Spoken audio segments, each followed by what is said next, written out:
Welcome to Celtic State of Mind. I'm John Dykes, and today I'm delighted to be joined by Colin Watt, and this will be a regular podcast, hopefully on a weekly basis. This week we will be talking about the cult player. This is something that you ran polls on axom.net over a number of months. You ran polls to try and find out Celtic's ultimate Cult 11. The first thing that came to my attention was that a lot of people didn't really know what a cult player was. Now, if we look at the definition of cult, what we're looking at is a person or thing that is popular or fashionable among a particular group or section of society. And when we're looking at a cult footballer, 442 magazine reckons that a cult hero has to be someone who touched fans' hearts more than any other, not necessarily through what they did on the pitch, but as a packaged up personality. They're not supposed to be the best player who played for your club, though they might just have been. We are going to be speaking about the cult players and the greatest Cult 11 that have turned out for Celtic. Colin, you had the audacity to run a poll last year on Celtic cult players, and to be fair, it must have got more discussion than any other article or poll that's been on the site.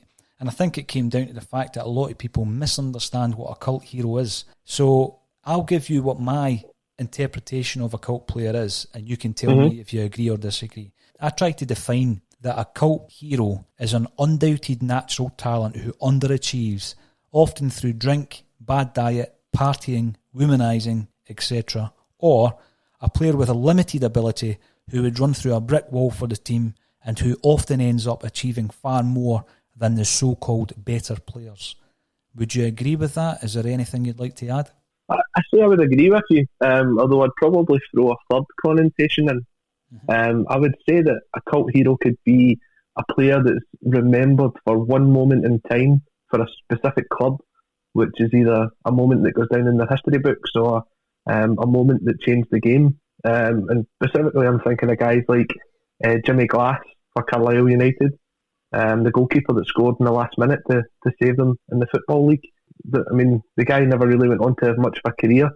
I think he went to quite a few clubs and retired aged 27. But he'll always be remembered as the guy that kept Carlisle United in the Football League.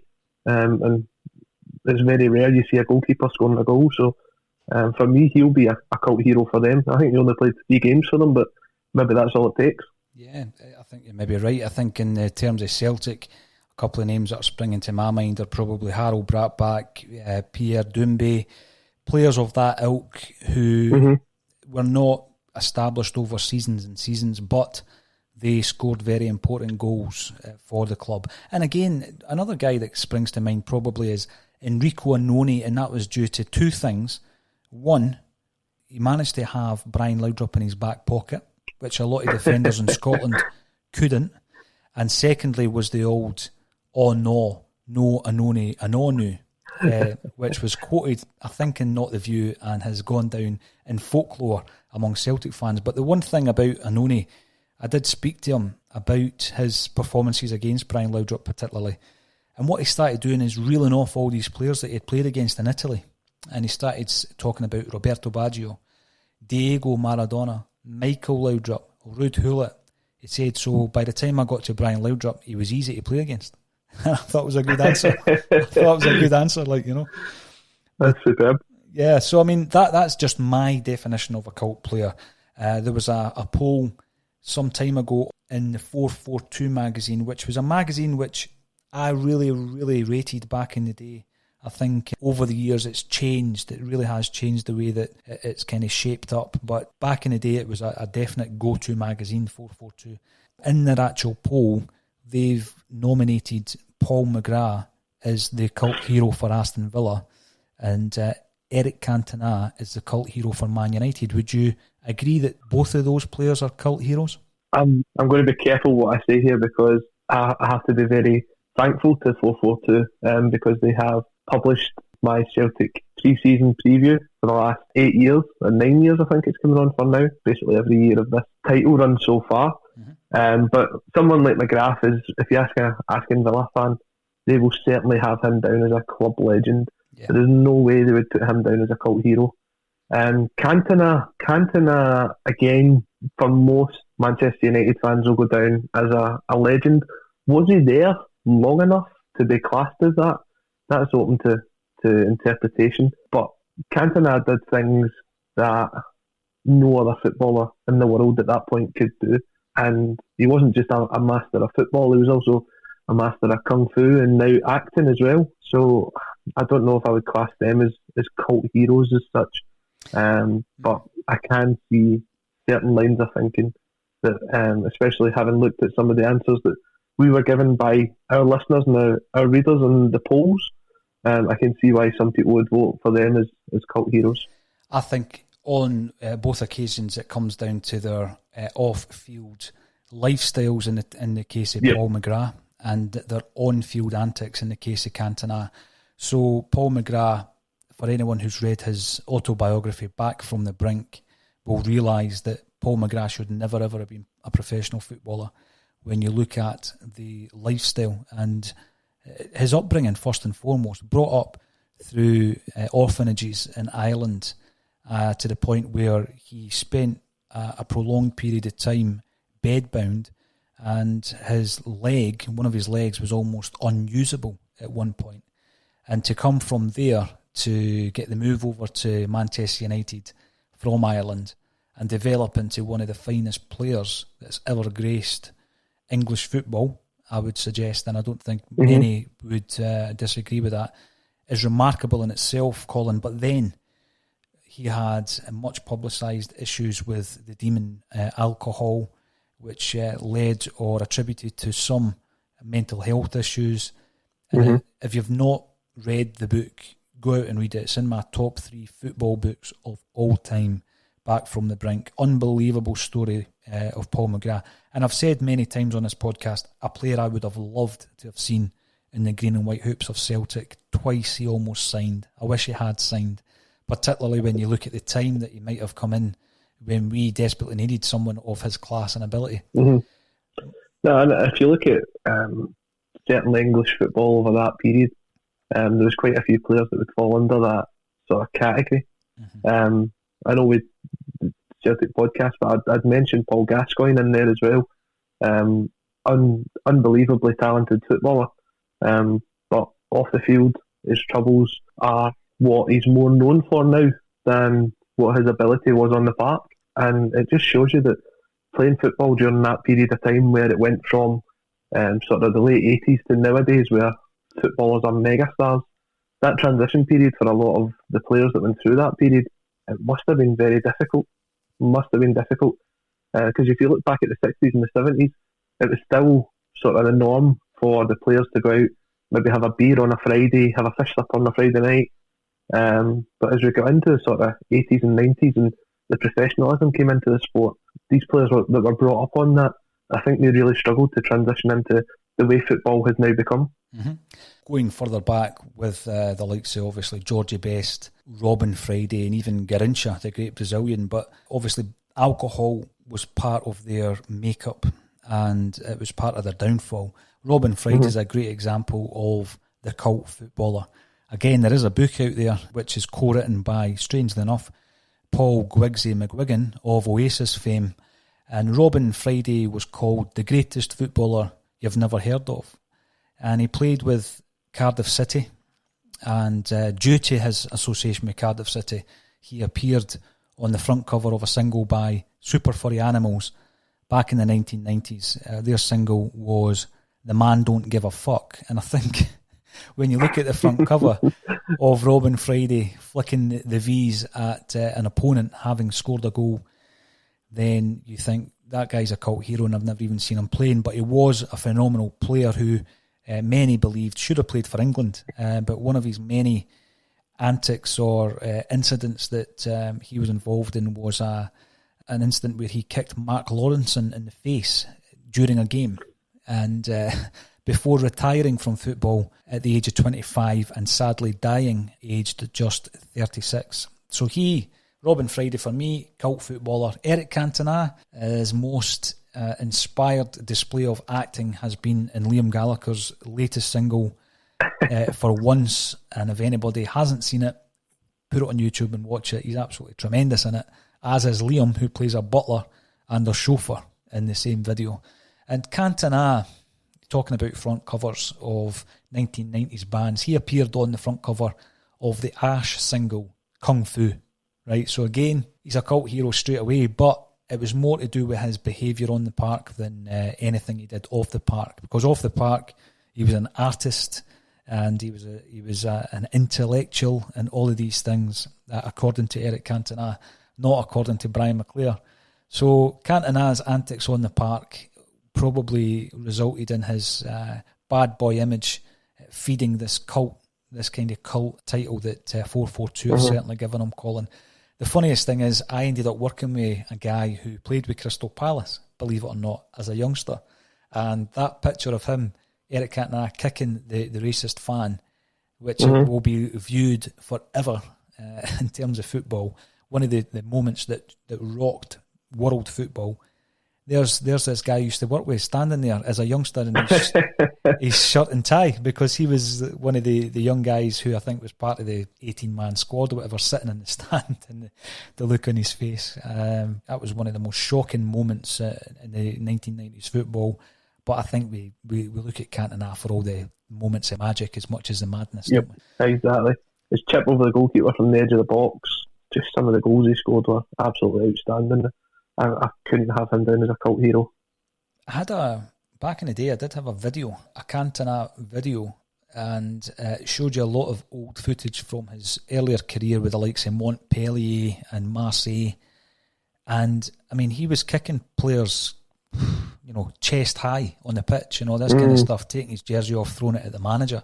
And Cantona, unfortunately, due to all of that, probably didn't play as many games for France as he should have done. And there was the much publicised falling out with David Ginola as well. So you've got to, it's a bit of give and take with a cult hero. You get the magic, but you've got to take all the negative stuff along with it. And it's a case of whether or not the manager's prepared to do that. Alex Ferguson wasn't prepared to put up with Paul McGrath and his off-field antics, but of course, famously, he put up with Cantona's, and I think Cantona paid him back. But let's talk about Celtic cult heroes, Colin, and let's hark back to your popular poll, or controversial poll, it could possibly be called, where we asked position by position, jersey by jersey, through a series of votes for our readers and our listeners to vote for Celtic's all-time Cult 11. Before we do that, let's run through your Cult 11 and then I'll tell you what mine's is. So run through your Cult 11, tell us a few reasons as to why you've picked who you've picked. Okay, and just before we start, I just want to thank all the Axom listeners and readers. We had over 15,000 votes across the whole series and over 100,000 engagements, which was just fantastic. And as you say, some of the debates still rumble on to this day, including part of our team when we still debate over this 11. But here is mine. So starting in goals, I have David Marshall. David Marshall, obviously famously as a Celtic player for the performances against Barcelona, especially the performance in the Nou Camp. But for me, he sort of fits the criteria of a player that would give us all for the jersey, but probably had a kind of limited lifespan at the club. It was certainly a position, as David Marshall was progressing, that we always thought we needed to strengthen, was the goalkeeper position. I think for me, as a Celtic player, he sort of peaked at that point against Barcelona. He was completely unknown when he came onto the park, and he left basically as the star of the whole 180 minutes, managing to keep basically 2 clean sheets against Barcelona is outstanding. But for me, that was where his career sort of peaked for Celtic, and that was it. From then onwards, it was just a case of let's find the next goalkeeper, the more solid goalkeeper. There was a lot of mistakes in his time at Celtic, but for the fact that he managed to keep 2 clean sheets against Barcelona, for me, that's my cult hero goalkeeper. And just an interesting fact on Marshall, if I'm not sure how many people know this, but when Henrik Larsson chipped Stefan Klos in the 6-2 game, David Marshall is the ball boy behind the goal jumping about. I love that fact because I discovered when writing Andy Lynch's book that when Billy McNeil, the late great Billy McNeil, headers in Charlie Gallagher's corner to win the 1965 Scottish Cup final for Celtic, it's Andy Lynch who's the ball boy, who kicks the ball back out the net. Brilliant. It's incredible. And that's the same goal 12 years later that Andy Lynch scores in the Scottish Cup final against Rangers in 1977. I love all that trivia. Brilliant. Absolutely brilliant. So David Marshall, I think, went on to have a very impressive career. He's still part of the Scotland setup. Probably will go on to win 50 caps. He's 35 years of age. Looks as though he could probably be one of the goalies like Shea Given to maybe play into his late 30s. And he's obviously, after leaving Celtic, played down in England for the entirety of his career since then, and currently with Wigan alongside the on-loan Charlie Mulgrew. So David Marshall in goals. I think the fact that he came in as a raw teenager, and even now when you watch that, there's a couple of saves where he's not entitled to get his hand to the ball and he just nips it off the toe. Very much like another young guy who played against Barcelona who might or might not be in your team, Colin.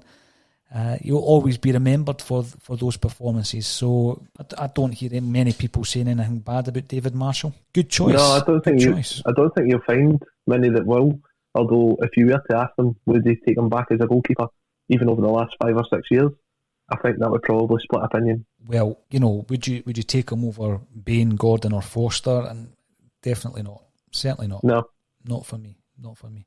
So there's your goalkeeper, and let's start making up your defence. So we go to the right back position, and it's one of your favourite players.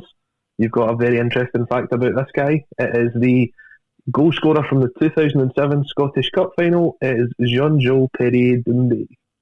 I'm trying to think. I've got two interesting facts about Doumbé. One of them came from a Q&A that we did with an ex-Celt who was asked the famous question, who's the longest in the shower? And the other interesting fact is he is the only Celtic player in the history of the club to have 2 hyphens in his name. Now, he's remembered for something a wee bit bigger than that, though, isn't he? Well, certainly. I mean, scoring the only goal in the Scottish Cup final, especially when we weren't having that great a season. Rangers were in their period of when they started to win the 3 in a row in the league. And that cup final was actually on YouTube, the whole 90 minutes. It was on William Hill's YouTube channel the other day, for those that are struggling to get their football fix during this tough period. And it is an absolutely boring cup final. It is. It's absolutely boring. And his goal, and it's not the nicest of goals either. I believe he slides in to sort of tackle the ball into the net. But that's the moment he'll go down in Celtic folklore for, is he was the guy that scored the winning goal in a cup final. So this is a game in which Jean-Joël Perrier-Doumbé scores the winning goal and goes down in the history books as being a cup winner for Celtic. Neil Lennon came off in the 66th minute and was replaced by Gary Caldwell, and that was Lennon's final game for Celtic. And he didn't look too happy when he was coming off that day, if I remember correctly. As I said, if you go back and watch it, it is a horrible, horrible cup final. Actually playing for Dunfermline that day is a guy that went on to play for Celtic in Doris de Vries. And he really never had a hell of a lot of saves to make. So I think when obviously he came off for Gary Caldwell, it's not exactly an inspiring substitution. But it clearly goes on to work because Celtic go on to win the game. And Lennon, little did he know, he would be back pretty soon to take the acclaim of the Celtic faithful again. But he was a great servant to the club when he played. But if you're looking to try and change a game and try and get a goal, Neil Lennon's probably the player you take off if you look at that midfield. Yeah, I'm also interested to see that Teddy Bjarnason was on the bench that day. Teddy Bjarnason. And in the Dunfermline lineup, as well as Doris de Vries, we also had ex-Celt Mark Burchill and Jim McIntyre, who I interviewed quite a few years ago, and he's a Celtic fan as well, Jim McIntyre. But they also had Saul Bamba, who ended up having a right good career doing South, didn't he? Saul Bamba, he was at Dunfermline, played that day as well. So Ivory Coast internationalist, Saul Bamba. So Doumbé, right back, we've learned a couple of facts about Doumbé, over and above the fact that he scored the winning goal in a cup final. And who's going to be playing? He's apparently the longest in the shower. Oh, well, I didn't want to mention that again, but who's left back? Who's left back for you, Colin? So left back for me is the prodigal son. It is Charlie Mulgrew. Charlie, I think, could have played in a number of positions in this team. He's played centre-half, he's played left-back, I think he played right-back for a period, he's played midfield, and in fact, I think he even played in goal for Aberdeen at one point when they were down to 10 men. So Mulgrew is your absolute utility player. But for me, he was certainly best at left-back. If you go back to the 6-0 game at Rugby Park, when Celtic lifted the title, Neil Lennon's first title as manager, I think he scores 2 and assists to that game from the left-back position. And he's outstanding that day. But there's other days where Charlie Mulgrew was a bit of a body on the park. He wasn't really contributing a lot. And a lot of Celtic fans have still got sort of bad memories of him walking off the park when we're 2-1 down to Ajax. Yep. We still had 2 or 3 minutes to try and grab a goal and save the European campaign, but off he walks and we've got to carry on with 10 men. I did like Charlie Mulgrew. I think we realised his limitations. He had a look of the Jerry Butler about him, didn't he? Or he certainly does now. And when he was younger at Celtic, he was known as Charles Mulgrew. And thankfully he changed that to Charlie. Charles Patrick Mulgrew is his full name. So I'm guessing he was brought up in the greatest traditions of Celtic Football Club.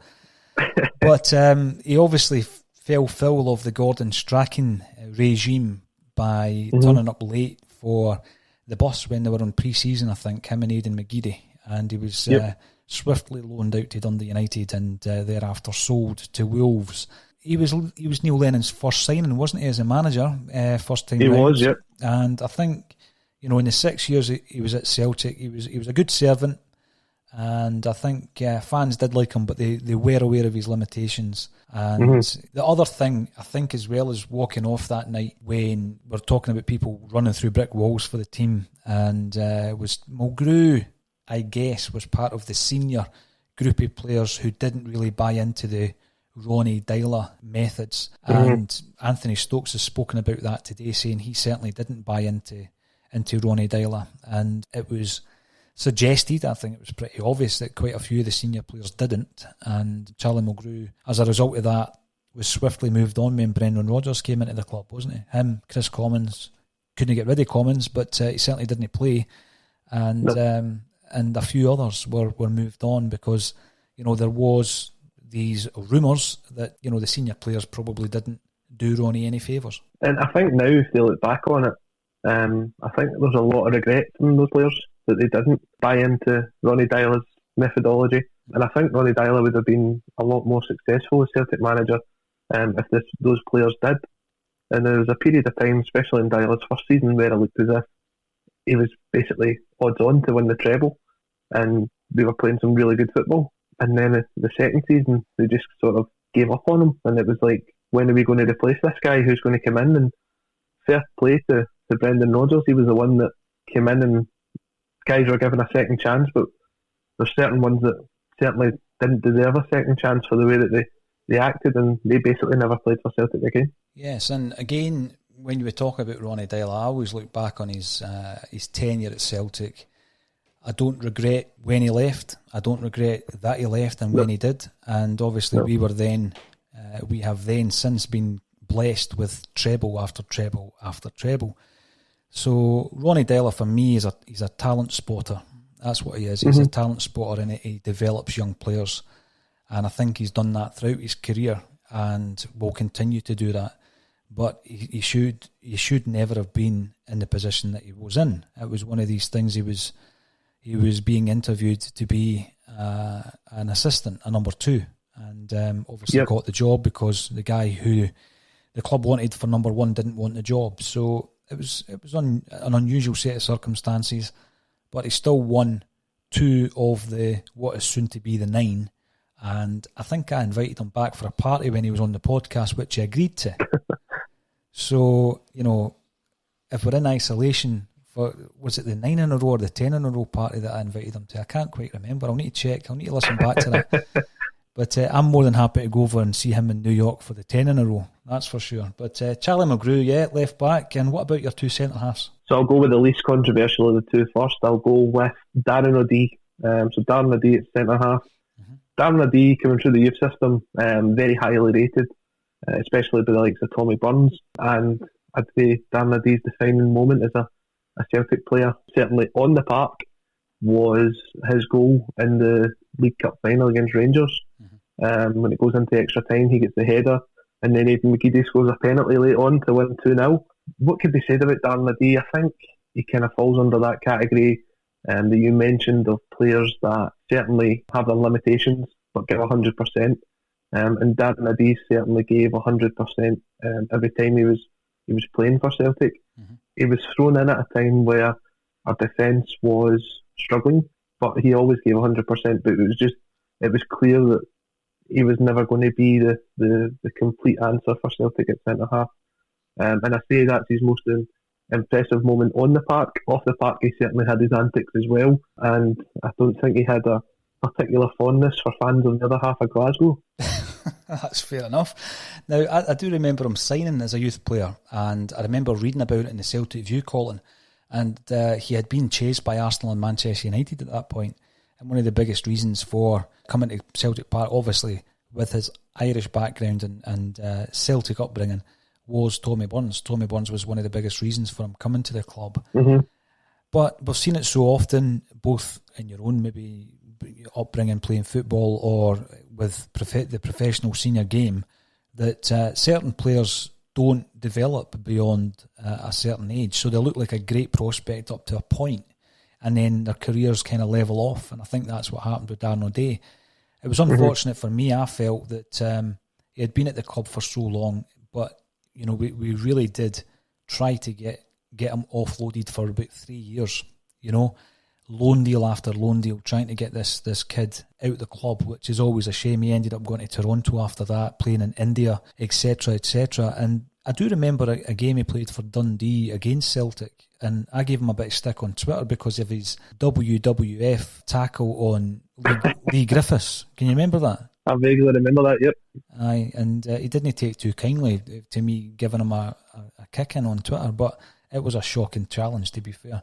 But Darren O'Day, it's great to see him back, and I do, and I've mentioned this several times on the podcast, I like the fact that ex-players are in the backroom team or part of the coaching staff, right? I mean, he's under-18s manager, you've got Steve McManus, you've got John Kennedy, and I think that it is good to have the ex-players in about the park, because that gives the whole boot room mentality of people being there who know the club and know what it means to the fans, and they can instill that in any of the new guys coming in and also the youth players coming through. Are you a big fan yourself of the boot room? I do, and especially the fact that these are all academy graduates as well that you've mentioned. Like the John Kennedy, Stephen McManus, Darren Addy. These are all guys that have been there, done that, and they can share their experiences with the young guys that's coming through, because I think Celtic at the moment have some of the most exciting prospects in their academy. If you look at like Karamoko Dembele and Armstrong Okoflex, the boy Helge, who's the centre half, I think he's 16 that plays for the development side. There's a lot of guys that Celtic have signed, especially over the last 18 months since Nick Hammond came in, that look as though they are there to be the next generation. Now, I know you did a book on the Quality Street gang. Perhaps this is that period in Celtic's history where there's a lot of youngsters that's going to come through, and I don't know if you'd call them the Quality Street gang nowadays. I don't know if it's the Xbox kids or the PlayStation crew, but that might be a book to look at in the next 20 years. Well, the thing with the Quality Street gang is I've heard time and time again when there's a good crop coming through, and that term is often used. They would be doing well in this day and age to better even what we are looking at the moment. And if you take Kieran Tierney into account as well, obviously he was sold. But when you look at the makeup of that Celtic side, if you've got even 3, pivotal members of a team that have come through the ranks, you're doing okay. I think Tommy Burns' mentality was if you actually get one in the team that's come through, you're doing okay. And that's incredible to think about it. But if you look down the years, certainly since the 1980s, Colin, up until then, we always had a good core of the team had come through, But then since then, it tailed off a bit. We then went through certain periods with young guys, but I think the kids, we can't call them kids now, but the ones that came through the ranks that are in the first team at the moment, that was some crop of players when you look at what they've achieved. And one thing springs to mind, I was looking at a Twitter thread during the week there, they were talking about fathers and sons who had played for Celtic, and you've mentioned the Quality Street gang, and you've also mentioned the current crop who are coming through. But there's a young boy at Celtic, goalkeeper, called Vincent Angelini, and he is Davy Hayes' grandson. That would be quite interesting if Angelini came through and got a game in goals for Celtic, because his granddad was part of the Quality Street gang as well. Who would you have alongside Darren O'Day? You got Effie Ambrose in there, or is it Nir Beaton?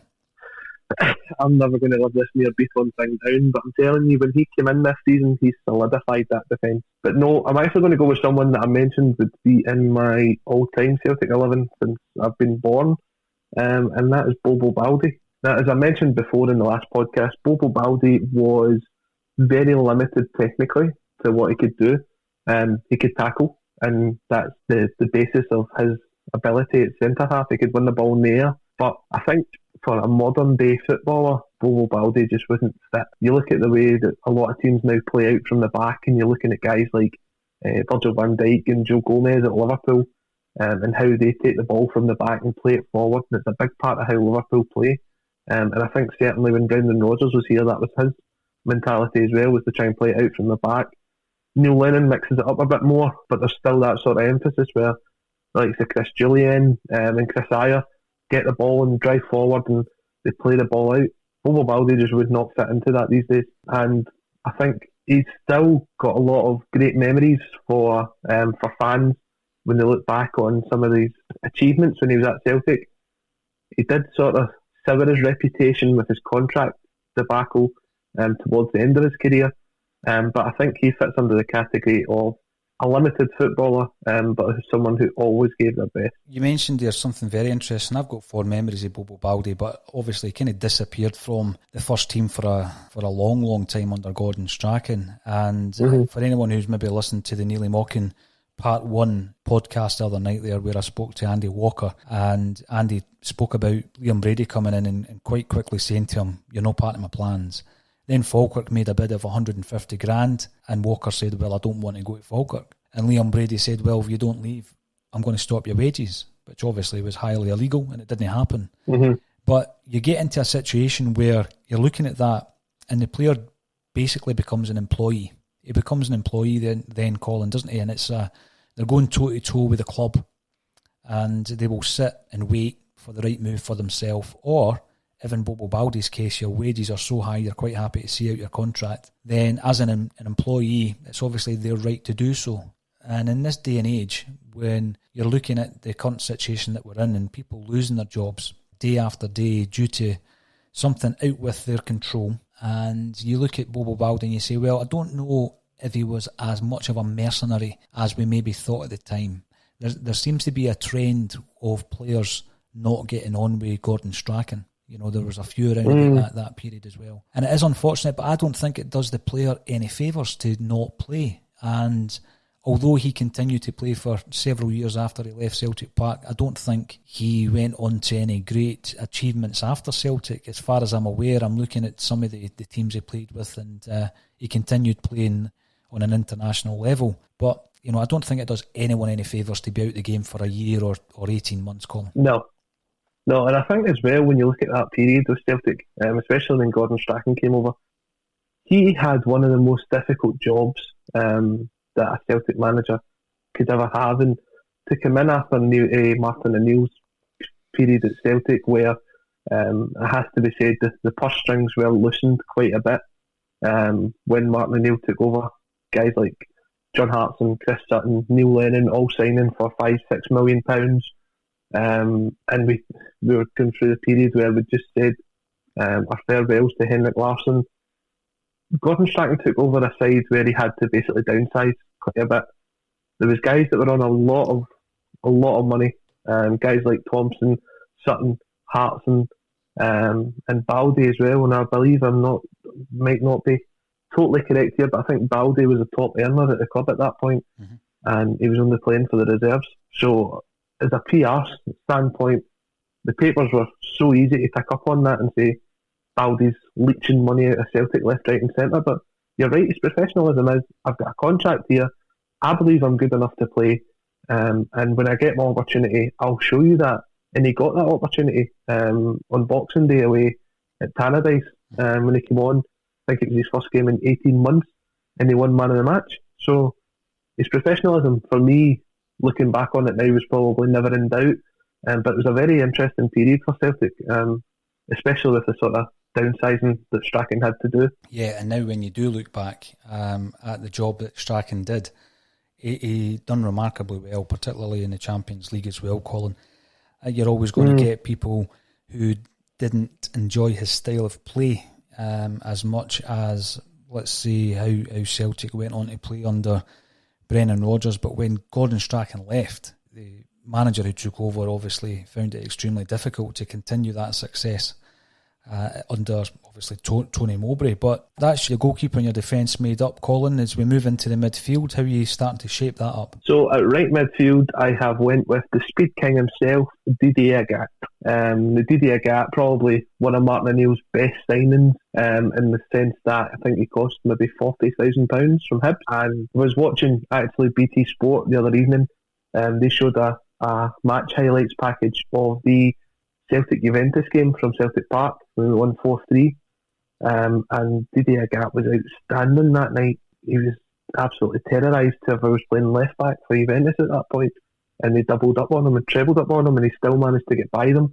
And it was his pace more than anything else that was his biggest attribute. He wasn't the most skillful, and his crosses weren't the most accurate, to be fair, but he was an absolute athlete, and he was a great part of Martin O'Neill's treble-winning side. I read someone on Twitter the other day saying if Didier Agathe could have crossed the ball, then he would never have played for Celtic. He would have played at a much, much higher level, and I guess that's why he kind of falls into the cult hero status and not the legend status. I think he suffered from a bad injury against Hearts as well, which took the wind out of his sails. But Didier Agathe, absolutely without a doubt, is the worst Celtic player I've ever shared a pitch with.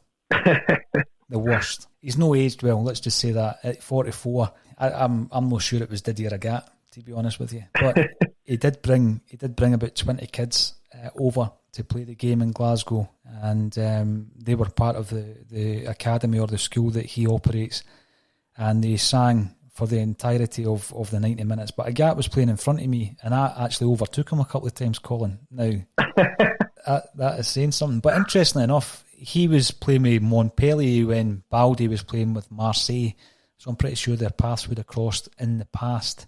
But Agathe, I much more fondly recall his performances around about the Seville era than when we were playing at a junior park last year. So there we go. Didier Agathe, cult hero. Are you playing with a left winger, left midfielder as well? Yes, so it's a 4-4-2 we've lined up, and at left midfield, if you were to look up a Celtic cult hero, then this man's face would be staring back at you. It is the Derry Pelly himself, Mr. Paddy McCourt.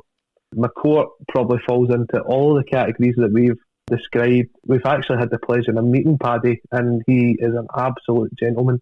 One of the nicest people that we've had the chance to meet. But he'll tell you himself, a double training session wasn't for Paddy. A session down the pub was more for Paddy. But if he got him on the park for 20-30 minutes, he was the most technically gifted player you'd get to see. And he never scored a bad goal. He always had these runs in him, but he could never do it for 90 minutes. And I think certainly going forward, he'll always be known as a Celtic cult hero. And you'll be telling your grandkids about this guy called Paddy McCourt, who really should have made it at Celtic. Well, as you say, I've spoken to Paddy quite a few times now, and I really like him. I really like Paddy McCourt. I like his mentality in relation to the future development of footballers, because obviously he's now the academy director at Derry City. And his argument was because someone around about the time of one of the meetings I had with Paddy, someone had written a very good article on Paddy McCourt and on his career, and he did say that he should have achieved more, just similar to what you've just said there now. And Paddy, it wasn't that he was unhappy with that, but he certainly disagreed with it, because he feels that what he did achieve, as an international footballer and league winner multiple times for Celtic, from his background, he felt that he achieved everything and more that he could possibly achieve. I think it's almost a compliment when people say otherwise, because they realise the unique talent that Paddy had. And every time I'm in a room doing a Q&A with Paddy McCourt, the crowd sing the song, right? Now, that is a surefire sign that the guy's a cult hero. You know, A, that they've got a song for him in the first place, but secondly, he just needs to walk in the room and the entire room starts singing the song, right? Now, Paddy, for me, the moment that I think epitomised his Celtic career was the goal that he scored against Sancta Pauli away in the centenary match. It was typical Maisie. Paddy McCourt was on a Maisie, scored the goal against the club that I think was actually built for Paddy McCourt. Imagine he played with St. Pauli. Imagine that. He would have been... He's certainly been a legend there. Absolutely. Certainly been a legend there. Yeah, he's got the George Best hair. Sometimes it looked a wee bit more like John Pertwee in his Warsaw Gummidge days. And Neil Lennon actually referred to him as a 1970s throwback. And again, I don't think that was something that was a put down. I could actually picture McCourt with the sideburns and the classic 1970s Celtic jersey with the floppy collar. I can picture Paddy McCourt in that team. He was a classic Celtic player in that he was a jinky player who entertained.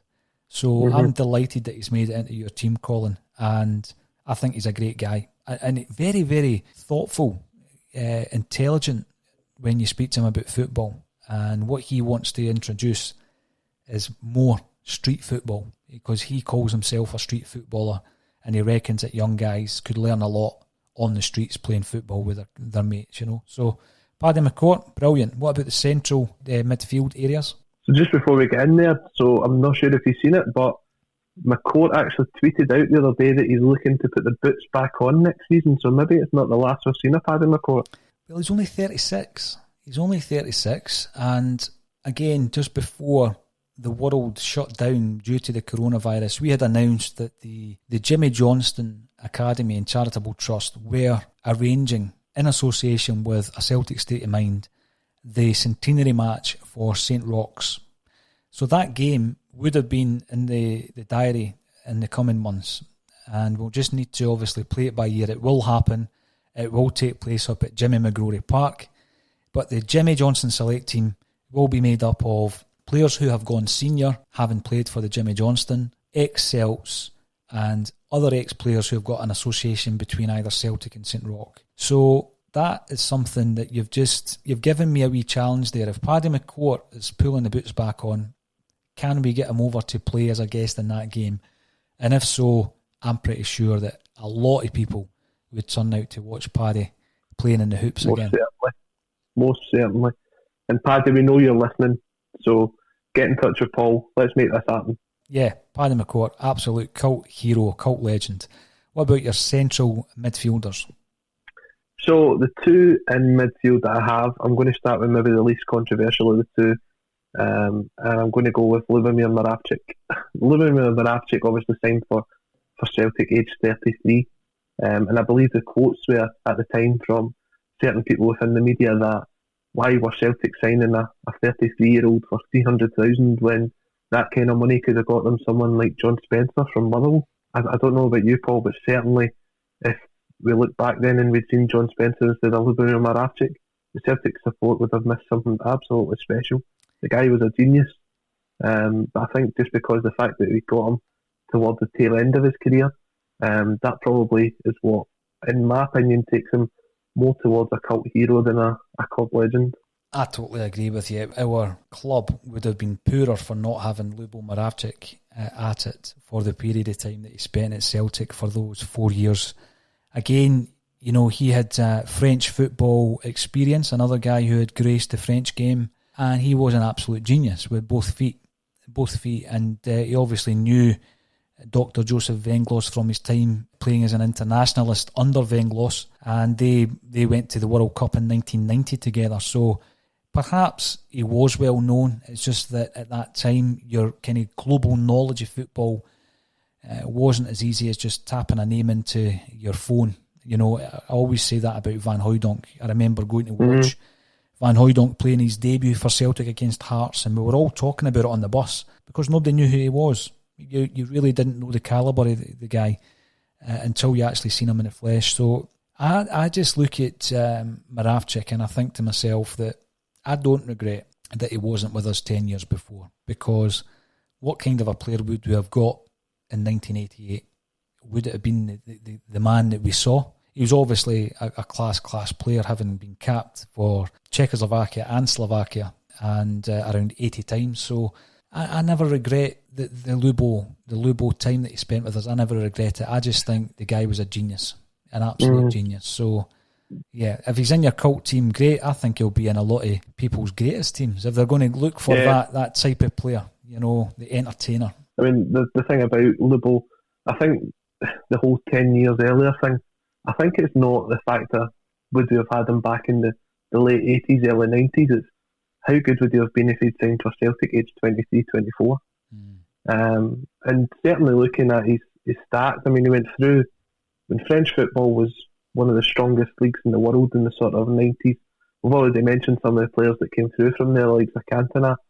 But he was playing for St Etienne and Bastia during that period. And his top goal scoring season was actually when he was back in Czechoslovakia, where he got 14. And he got the same for Celtic in the season that we won the treble. So, I mean, did he peak? Did he have a second peak at Celtic?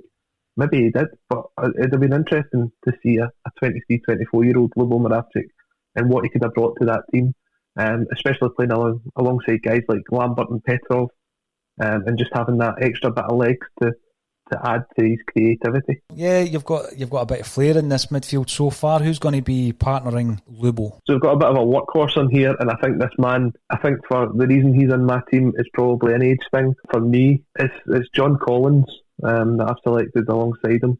Now, obviously, when I look back at that period for Celtic, only having been born myself in '93, going through that period, and especially playing alongside a legend like Paul McStay, I think it's kind of hard looking back on it for him to stand out as much of a club legend without having really seen him in the flesh.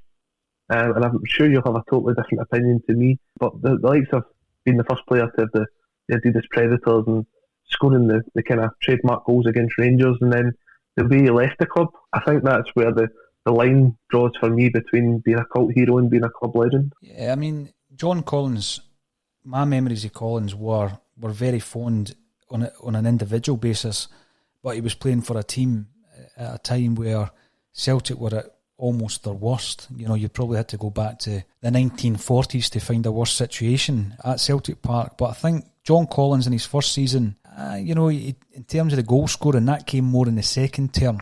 He only scored one goal in his first season, and it was the last game of the season. But he developed into an even better player at that time than what Paul McStay was, because Paul was that bit older, and I think Paul's peak, and I think his golden period, was the late 80s. Now, a lot of that is circumstantial, and there might be people shouting at their radio or their computer at this moment in time. I'm not saying Collins was a better player than Paul McStay, but I just think at that time, Collins was hitting his peak and McStay was coming into a period of his own performances that weren't matching his earlier performances as a late teenager and into his early 20s. But John Collins, the Predator thing, Collins was a very stylish player and he was dedicated to his craft. Collins became a free kick expert at Celtic, and when he lined up, he scored some memorable free kicks. And I just think he was a class player, and there came a point when he left Celtic that I think the worst thing was we didn't get a transfer fee for him, Colin. Mm-hmm. And obviously Fergus McCann was unhappy with that, and he cited the fact that Monaco was a principality and therefore they should have actually given Celtic a transfer fee, and that turned into a legal wrangle that McCann lost, one of the few battles he did lose. But Collins, cult hero, he's certainly one of the best midfield players I grew up watching, and I do look back fondly on John Collins, so I won't argue with you on that one. He's not in my team, but you'll find out who's in my team very, very shortly. Who's playing up front for you, Colin? So, to start up front, absolutely no relation to myself. It is the Barcelona hero, Tony Watt. Tony Watt, again, is a guy that has never really lived up to the potential that he showed, especially coming through at Airdrie, and then when he made his debut for Celtic, when he came off the bench to score twice against Motherwell. He was a guy that a lot of Celtic fans really wanted to do well, and when he scored the goal against Barcelona, it set him up for life. And I actually seen him tweeting the other day about the goal. Somebody reached out to him and said, all you'll be remembered for is your goal against Barcelona, and it totally ruined your career. And he replied back saying, well, if that ruins my career, then I'm happy with that. For any Celtic player to have scored that winning goal against Barcelona, and if that was to ruin their career, then I'm sure there'd be a queue of people lining up to take that. Well, if that's all you've got to pin your memories on, Colin, then I think the vast majority of footballers, never mind people like you and me, footballers, would be quite happy with that memory. Tony Watt's obviously gone on to be something of a journeyman footballer after Celtic, and he's spent time at a number of clubs. He scored quite a few goals in Belgium. I think he had a good spell, a prolific spell in Belgium. The goals don't come as freely these days, but perhaps his game has changed. He did play for the Jimmy Johnstone Academy when it was known as Clyde Soccer, and so he's one of these guys that was he was well thought of and well regarded around about Jimmy Johnstone around about that time as well. So I do look at Tony Watt and hope that he does well. I really do. He's a Scottish internationalist. Whether or not he'll ever get back to that level, who knows? But he certainly achieved a hell of a lot more than the people that are criticising him on social media. And people think that you can say these things and it doesn't affect people, and then they then go on about mental health awareness and well-being. But at the end of the day, he's a human being like you and me. He's a young guy that lived the dream, playing for Celtic, scoring for Celtic against, at that time, the best club in the world. And again, it was one of the things that I think for a young kid, being thrust into the limelight so early in your career, it's always going to be difficult. But you know what? He is someone who forevermore will be 50 years from now when our kids and our kids' kids are watching Celtic history footage, the question might be whatever happened to Tony Watt. That's unfortunate, but really, who was the last great striker to come through the ranks? I'm talking about goal-scoring exploits. Who was the last great striker to come through at Celtic? It's not something that we've had a plethora of in the last 30 years, Colin, No, we've had a lot of creative players. If you look at like Sean Maloney and Aidan McGeady and James Forrest, guys like that, we've had a lot of creative players, but we've never really had the guy that would go on and score 20 goals a season. And I don't know if looking at the youth side that we've got at the minute, I don't know if we've got that there at the moment either. We've got a young guy coming through called Kieran McGrath, who I think is only 16, and there's a lot of promise shown there. But even guys like Okoflex and Dembele and Cameron Harper, who plays up top as well, they're not out-and-out strikers. They're very much creative players. So you've got Tony Watt playing up front. I'm pretty sure Tony would score goals for you in your cult team with the deliveries coming in from Didier Agat. I don't know if Paddy would deliver much in. He would just put it in the back of the net. No. He'd just score. Who are you going to partner with Tony Watt? So the guy I'm going to partner with Tony Watt is the hero of the one-in-a-row team. It is Harold Bratback. A guy we've mentioned already, yes. Yeah, so, I think Harold Bratback gets quite a tough time for his spell at Celtic, and I think if you look at his stats, you can kind of see why. When he was over playing for Rosenborg, he was scoring sort of like 30, 40 goals a season, and when he came to Celtic, he just wasn't able to make that transition, and that happens for a lot of players, like Timu Pukki.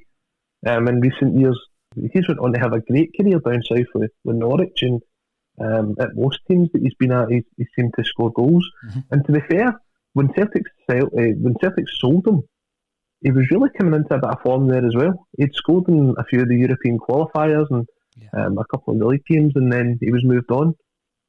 So the talking about players that never really transitioned into Scottish football, you've got someone like Harold Bratback, but when you score the goal that stops 10 in a row and gives us 1 in a row, then you make it into my cult hero 11. You've just got to look at the goal-scoring ratio for Rosenborg over 3 different periods. He played for them before he came to Celtic. He played for them after famously scoring against us in Europe. But sometimes it's the right fit for the player. The club can be the right fit for the player. Rosenborg obviously was for Harold Bratback. But I would finish off by saying that not only did Harold have the smallest feet ever for a Celtic striker, the fact is Jim Orr wrote and put on a play about Harold Bratback. And how many Celtic players have there been plays about? Individual Celtic players, very, very few. So he's got that part in history that he obviously played in Wim Janssen's team. And I think people think back now on Harold Bratback as something of a cult figure, and that's fine. He'll be quite happy with that he's welcome back to Celtic Park. And there's that famous picture, if you're talking about Tony Watt, you know, the celebration after his goal against Barca, there's that famous picture of Bratback with Larsson on his back pointing down at him. You know, they're making history at that moment, and we'll be speaking about Bratback and that goal forevermore, Colin. Most definitely. You and I will get back together next week. We'll speak about my cult team and the team that was voted for by the AXOM readers and listeners. But thank you very much for being on A Celtic State of Mind, Colin, and I'll speak to you soon. Have a good one, Paul.